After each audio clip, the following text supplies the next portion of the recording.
ইয়ক অর্থ কী? ইয়ক কত প্রকার ও কী কী? ইয়ক অর্থ ঘাড় বা জোয়াল। ইয়ক সাধারণত 3 প্রকার হয়ে থাকে, যেমন ওয়ান পিস প্লেন ইয়ক। এই ধরনের ইয়ক ব্যাকের সহিত সংযুক্ত থাকে, আলাদা কোনো কাপড় দ্বারা ইয়ক হয় না। শুধু শোল্ডারের স্থানে ব্যাক ও ফ্রন্ট পার্ট সংযুক্ত হয়, একে ওয়ান পিস প্লেন ইয়ক বলে।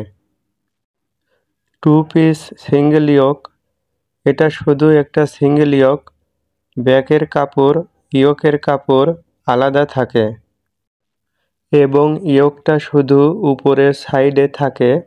এই ধরনের ইয়ককে টু পিস সিঙ্গেল ইয়ক বলে। টু পিস ডাবল ইয়ক, এই জাতীয় ইয়ক দুটি কাপড় দ্বারা করা হয়ে থাকে।